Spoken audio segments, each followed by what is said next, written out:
The blazing afternoon sun scorched the wasteland, transforming each rock into a searing iron and turning every inhalation into a desperate struggle.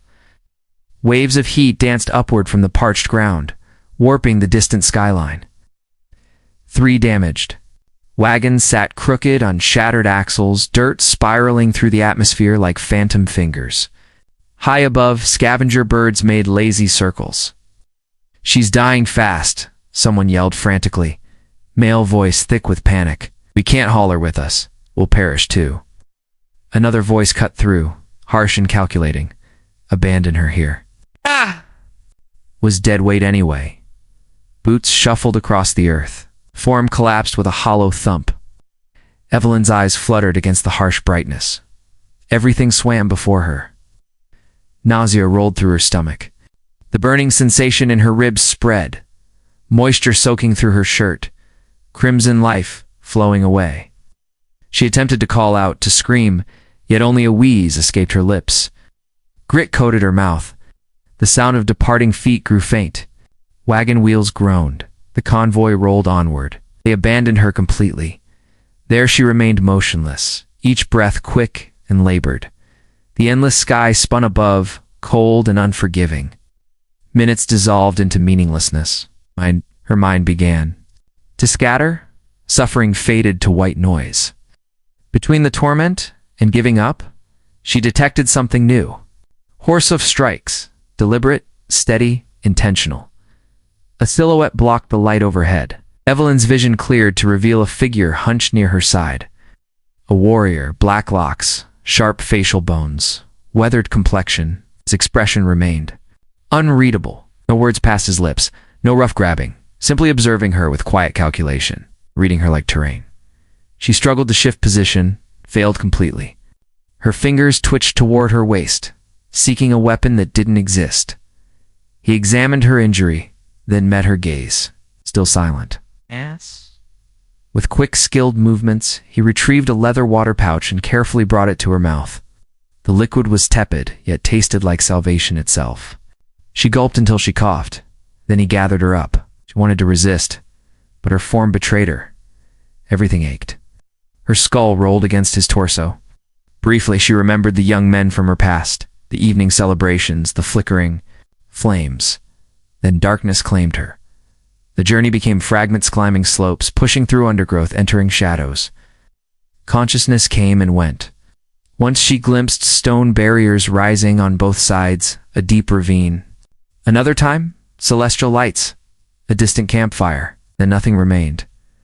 Her next awakening came to the sound of gentle bubbling, soft, crackling. The aroma of healing plants and smoke surrounded her. She jerked upward, or tried to. Blazing pain tore through her side. She gasped, scanning wildly. She found herself in some kind of dwelling, neither cave nor house. Woven mats covered the floor. Small flame danced within a circle of stones. No bindings, no restraints, only peaceful, quiet. Looking down, she discovered her wound had been cleansed, bound in unfamiliar fabric. Covering warmed her legs. Someone had removed her boots and placed them carefully beside the sleeping area. She pushed herself up, grimacing. Beyond the fire, the man from before knelt in silence. He stirred something in a suspended pot, thick and aromatic, brownish green. She tensed as he stood. He approached slowly, non-threatening. In his grasp, a clay vessel, he knelt near her mat and set the bowl gently down, not too near. Then he retreated. I know. Speech, no signals. Evelyn stared at the steaming bowl, her belly twisted with hunger. She studied him, stoic, blank, patient. She grasped the vessel with shaking hands, lifted it to her mouth, and drank. The flavor was harsh, earthy, yet her body welcomed it gratefully. Heat flowed through her chest. Unexpected tears filled her eyes. She brushed them away quickly, hoping he hadn't noticed. When she glanced up again, he was observing her. Not intrusive, not critical, simply aware. She didn't know his identity, couldn't fathom why he'd rescued her. But she understood completely that he had. For now, that was sufficient. Evelyn stirred. To the whisper of wind through the canyon and muffled footsteps on stone, The flames had dimmed to glowing coals. She rose carefully, her wounds still tender but less fierce than before. Her movement caught the attention of the warrior Taza. She would eventually discover who crouched beside the fire, adding fuel. She cleared her throat. "Thank you," she managed, her voice hoarse but firm. He looked up, caught her eyes, yet offered no reply. She tried once more, slower. "You rescued me." Silence. Only the gentle pop of burning wood between them. Evelyn frowned, then indicated herself. "Evelyn," he watched, head tilted with curiosity. She tapped her chest. "Evelyn," he repeated. Nothing but his gaze followed every gesture. Then he pointed to himself, open palm to chest. "Keza," she exhaled, tension leaving her shoulders. "Teza," she echoed. "Want?" No smile, just acknowledgement. In the following days, they circled around comprehension. She spoke in fragmented sentences. He responded with movements and quietude. When she posed questions, he granted her space to speak, but she realized he couldn't respond, lacked the ability.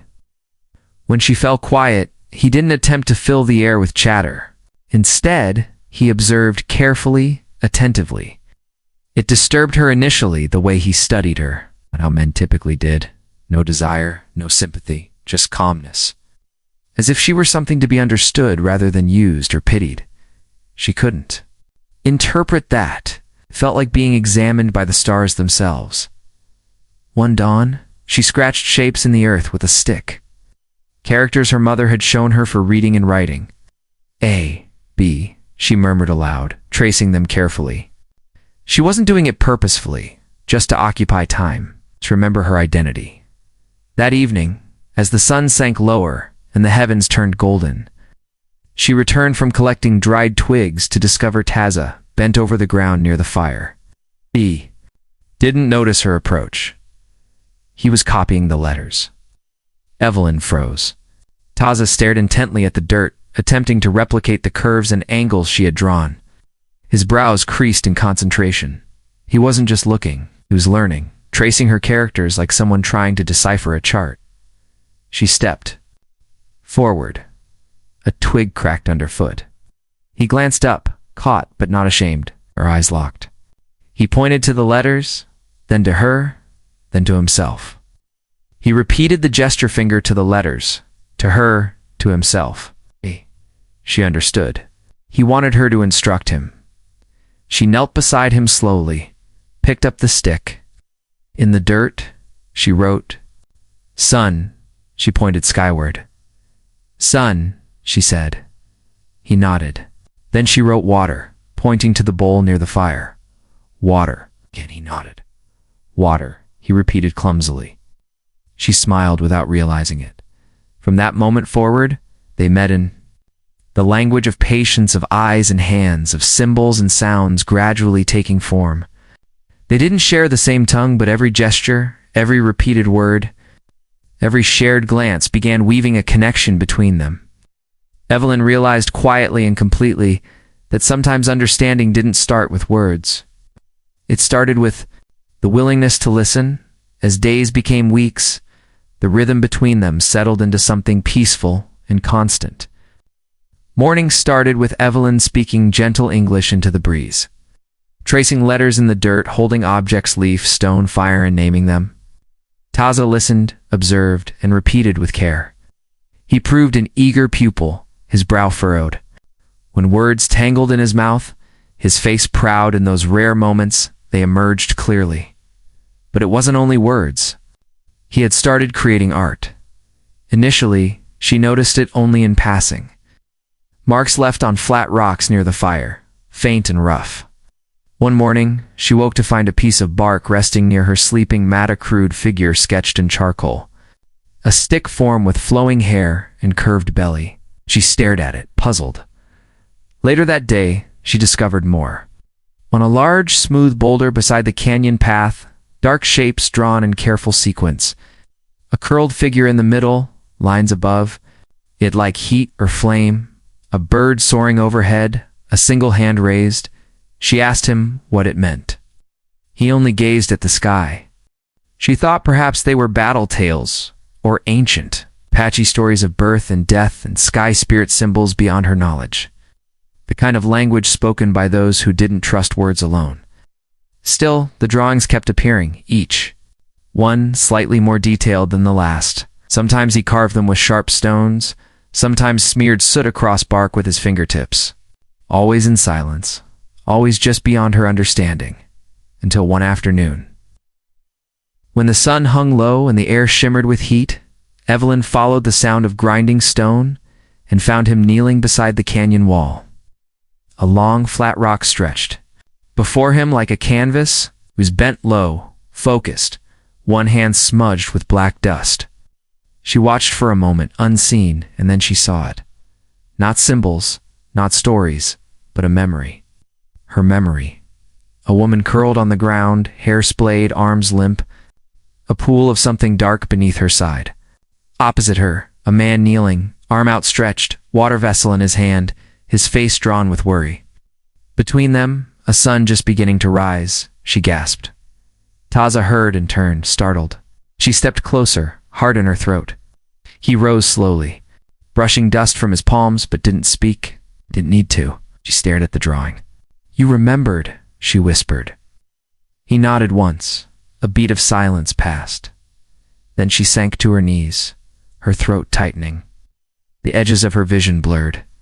She didn't expect the tears, but they came quiet at first, then harder, heavier. From fear, not from sorrow, but from the overwhelming wave of knowing that someone had not only saved her, but remembered it, honored it, cherished it. He knelt beside her again, not touching, just near. She turned to him, eyes wet, and said nothing. But he understood. This wasn't war art, not myth. It was memory, and to him it was sacred. From that day, she never looked at his drawings the same way. Each one became a page in a wordless diary, a language all their own. Slowly she began to add to them soft curves, lines for wind, outlines of stars, till their hands told stories together that neither tongue could yet speak. They spoke no common language, yet the days began to fill. With a strange, gentle fluency, Evelyn noticed the small things first.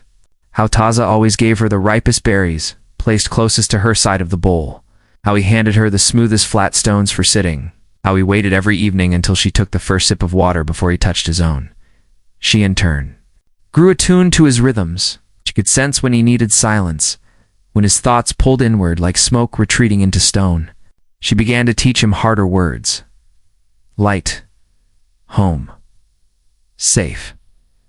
He repeated them slowly, carefully, his voice rough but patient, as if tasting each word before he allowed it into the air.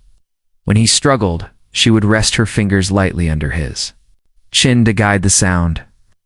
When he finally pronounced a word correctly, his smile, small, barely there, felt like sunrise.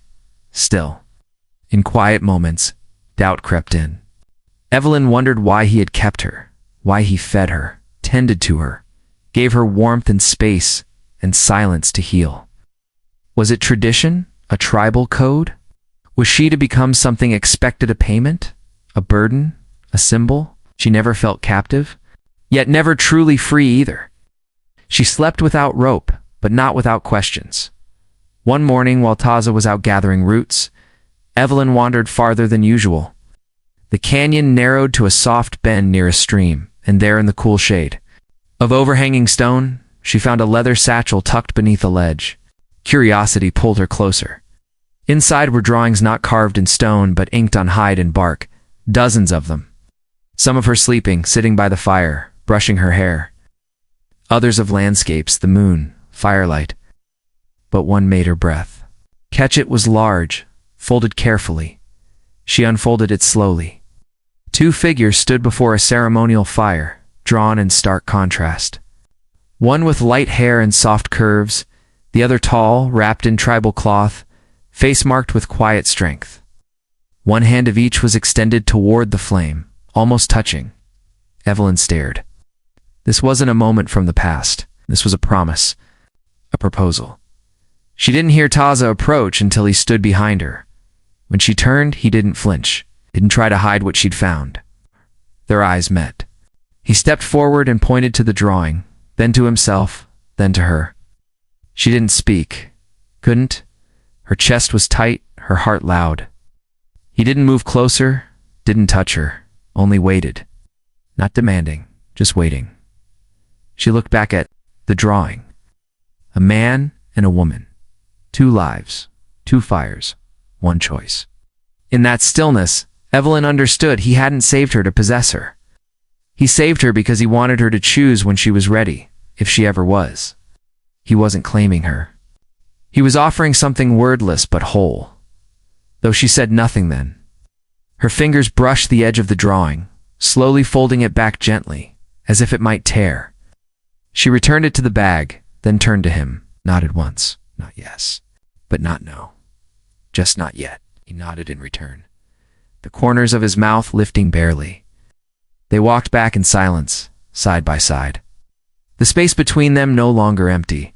The question had lingered in Evelyn's mind for days, like a splinter beneath. The skin, small but persistent, aching each time she let herself feel too much. Even after all they had shared the words, the drawings. The quiet warmth doubt still flickered behind her ribs like a candle struggling in wind. One afternoon, while the sun dipped behind the canyon rim and shadows stretched long across the ground, she sat across from Taza by the fire. They had just finished eating. She watched him set aside their bowls, his movements as careful and deliberate as ever. He didn't look at her, but she knew he felt her staring.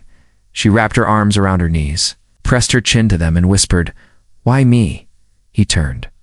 Her voice was soft, unsure. "Why did you save me? Why did you keep me here? Out of all the ones who could have passed by? Why me?" He didn't answer, of course. Not in words. His understanding of English was growing, but not enough to catch the full weight of what she was asking. Still, something in her tone, in the tremble of her voice, must have reached him. His eyes softened. He leaned forward, slow and deliberate, and placed a hand over his chest. Then he reached across the fire and touched the air in front of her heart. Heart. He didn't need to say it. She felt the words settle between them. She blinked, caught off guard by the simplicity of it. Not logic. Not obligation, just something that had bloomed inside him and taken root. "But I'm broken," she whispered. "You know that, don't you?" He tilted his head, searching her eyes. She took a breath, then lifted her sleeve slightly, revealing a thin scar trailing down her forearm. "I've been hurt by people who looked like me. By the ones who said they loved me. By the ones who left me bleeding."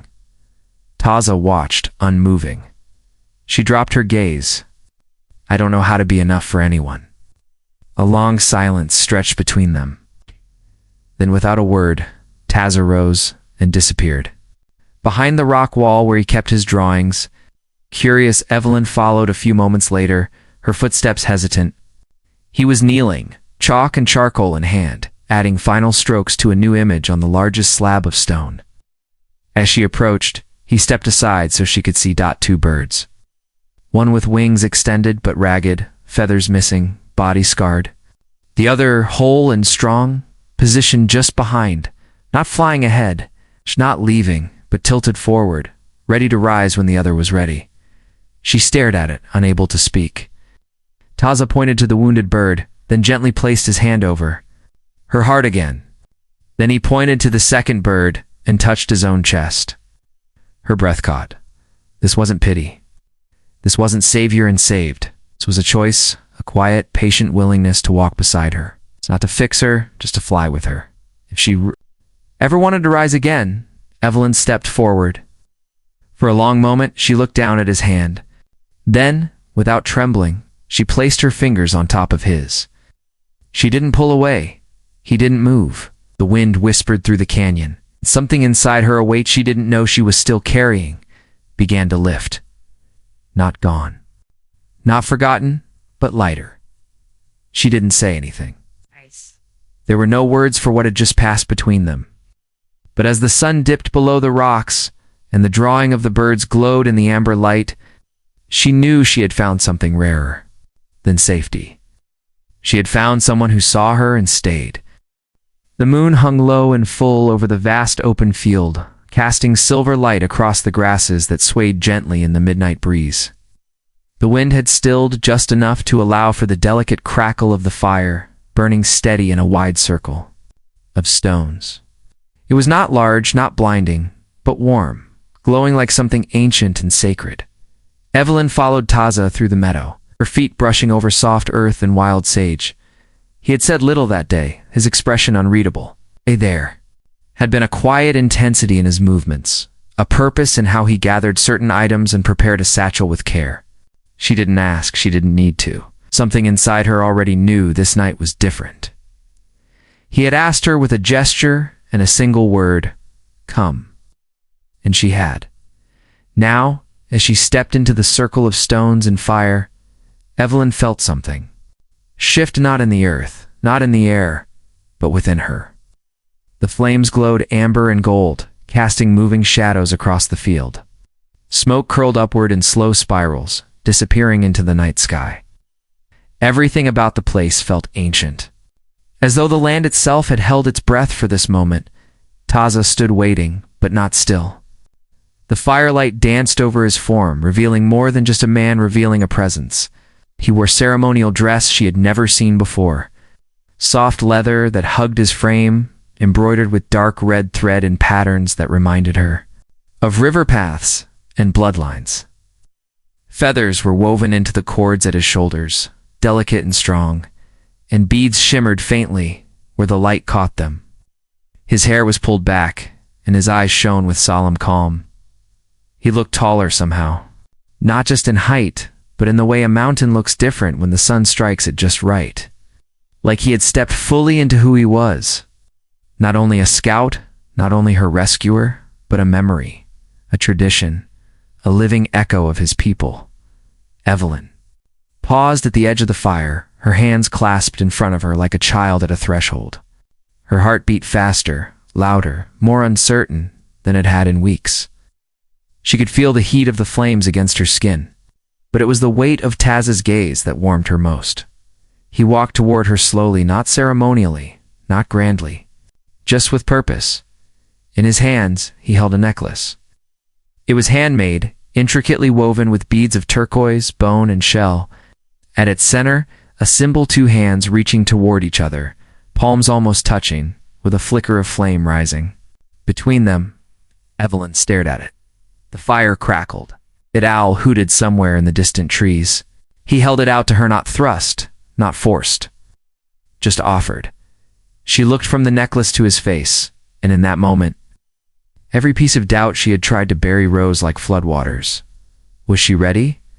Did she deserve this? What if she broke?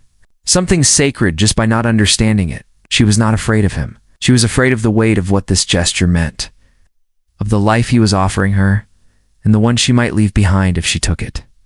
Afraid of stepping into something permanent after a lifetime of being temporary. She had lived so long by instinct. Run, hide, survive. What did it mean to stay? Her breath came quickly. Her palms were slick with sweat. Her eyes darted from the necklace to the fire to his steady face. Yet he did not rush her. Then, after a long stillness, Taza slowly lowered the necklace. He stepped back. His eyes dropped, not in frustration, not in rejection, but in gentle understanding. He had seen her fear. He did not resent it. Turned. He began to walk away. Not fast, not with drama, just enough to create space. But in that space, her chest ached, as if something precious was slipping from her, not because it had been taken, but because she had not yet reached out for it. Then, without planning, without thinking, she whispered the first word he had ever taught her. Stay. It was a breath, a prayer, a choice. He stopped, turned. Their eyes locked across the fire. Evelyn stepped forward, her feet steady now, one step another. Then she reached out, not with hesitation this time, but with clarity. Her fingers brushed his hand, warm and solid. I don't know what this means, she said softly, but I know what you mean to me. Taza took her hand in his. He didn't pull. He didn't lead. He just held it. She looked down at the necklace still resting in his open palm. Her fingers reached for it, trembling only slightly now. She lifted it, placed it over her head, and let it fall against her chest. The beads were cool, the weight light, but something inside her clicked into place like the final stroke of a drawing. He looked at her not with triumph, but with deep settled peace. They stood in the firelight, two silhouettes becoming one. The flames rose and their shadows joined across the ground. There were no witnesses, no chants, no officials, only the wind, only the fire. And two hearts sang yes, without ever needing the word. A month passed since the night of the fire. The memory of it lived in Evelyn like a song quiet, but always playing, always present. She and Taza moved through the days as though they had always been side by side. There were no vows spoken aloud, no signed papers, but the bond between them was undeniable. It showed in how she filled his cup before her own, how he braided her hair in the mornings without needing to ask, in the way they laughed over mispronounced words and turned chores into gentle games. Evelyn had begun to learn more of his language, piecing together the rhythms and cadences of Apache words. She stumbled often, but Taza corrected her with patience, pride flickering in his eyes when she got something right. He, too, pressed forward in English, repeating her words with careful reverence. Together, they taught a few children from nearby camps, sitting in circles and using stones and sticks to draw animals and stars. The children learned quickly, mimicking Evelyn's sounds and Taz's gestures. Their laughter filled the air like bells. Evelyn found herself smiling more often than not. She had stopped waiting for the past to come, not until one day it did. It was late morning when the sound of hooves stirred the quiet. Heads scattered. The children looked up from their drawings. Taza rose immediately, his eyes narrowing. Evelyn followed his gaze toward the trail leading down into the canyon. A group of men appeared on horseback. 6 of them, 5 with rifles slung across their backs. One dressed in black, stiff-collared, holding a Bible at his side. A preacher. Evelyn's stomach twisted. They stopped a few yards from the clearing, the horses snorting, dust rising in swirls around their boots. The preacher was the first to speak. "Evelyn Harper," he called. "By the mercy of God, we've come to bring you home." She didn't answer, her fingers curled into fists at her sides. "You were taken," the preacher continued, voice rising. "You were stolen from us by this savage, and we will not let you be lost." Evelyn stepped forward, slow but sure. Her heart pounded, but her voice was clear. "I wasn't taken." The men exchanged uneasy glances. The preacher frowned. "Stayed," she said, "and I'm staying." "You don't understand what you're saying," one man snapped, lifting his rifle slightly. "He's bewitched you. He's got you trapped here like what?" She cut in, like someone who chose peace over fear. Like someone who wasn't beaten for speaking her mind. Like someone who was left to die by her own kind and saved by a man you call a savage. They hesitated. She pointed to the preacher. "You saw me beaten once, Reverend. In Dry Fork. You said nothing." He blanched.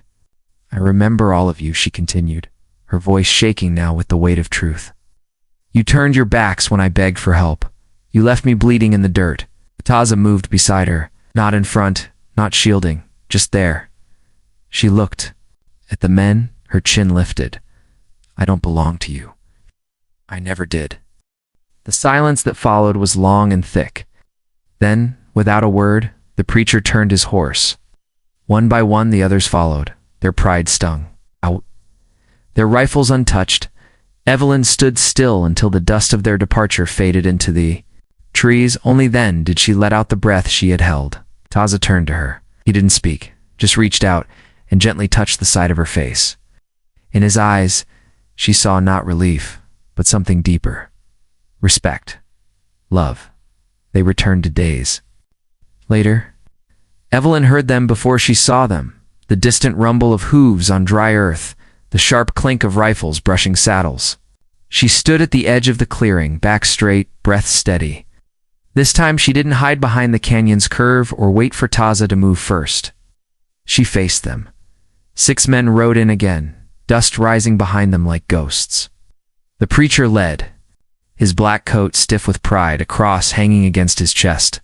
Behind him, the same men from before, faces worn by sun and war, but not softened by either. Evelyn did not flinch. The preacher dismounted and stepped forward. His face was calm, almost sorrowful, the way someone might look at a gravestone. "Harper," he began, "we don't want trouble. We only came to take you back to where you belong." She did not answer immediately. She let the silence sit.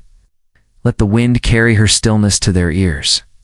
Then finally, she spoke. "You already did that once," she said. "You left me where I belonged, bleeding in the dirt." The preacher's eyes narrowed. "You forget yourself, child," he said. "You're one of us, raised among God-fearing folk. You've become here. It's not natural." Evelyn took a step forward. Her voice was low, controlled, and sharp as a blade. "What I have become," she said, "is someone you never let me be. Someone who can breathe without asking permission. Is someone who wasn't saved by your pity, but by his patience." One of the men in the back spat on the ground. "You were kidnapped, brainwashed, probably threatened into staying." Evelyn turned toward him, threatened by a man who listens more than he speaks, who waits instead of demands, who never once touched me without my consent. Slowly, "No, I wasn't taken. I was chosen." Then she placed her hand gently on Taz's chest, feeling the steady rhythm of his heartbeat beneath her fingers. He stood behind her, silent, unmoving, not as her shield, but her witness. With a shaky breath, she lifted her hand from his chest and pressed it to her own. She said in broken Apache, voice trembling with meaning. "My person, my heart." The preacher's mouth fell slightly open, confused, disbelieving. None of the men reached for their guns. None spoke. They simply stared at her as if trying to read a language they had never bothered to learn. In that moment, Evelyn saw it clearly. They didn't hate her. Not exactly. They just didn't understand. Perhaps they never would. She let her hand fall. To her side, Taza gently took it in his. Without another word, the preacher turned and climbed back onto his horse. One by one, the others followed, heads bowed not in shame, but in quiet defeat. This wasn't their story anymore. They disappeared, down the trail, swallowed by dust and distance. Evelyn stood still for a moment longer, until the sound of hooves faded. Then she looked up at Taza. He didn't speak, didn't smile, just searched her face for something. Maybe fear, maybe regret. She gave him neither. Only her hand held firm in his dot. Later that night, as firelight danced against the canyon walls, they sat side by side before a new rock surface. This one blank, waiting. Taza took a piece of charcoal. Evelyn placed her hand over his. Together they began to draw. Two figures, one pale, one dark, standing before a ring of fire. One hand stretched toward the flame, the other extended into shadow, neither pulling nor pushing, just touching. In the center, between light and dark, they drew a single shape, a heart. You're not perfect, but whole. As the fire crackled low beside them, Evelyn whispered into the silence, "Some love doesn't need permission. It only needs courage." If this story touched something deep inside you, if you felt Evelyn's courage, Taz's quiet strength, and the power of a love that crossed every line drawn by fear and ignorance, then we invite you to stay with us.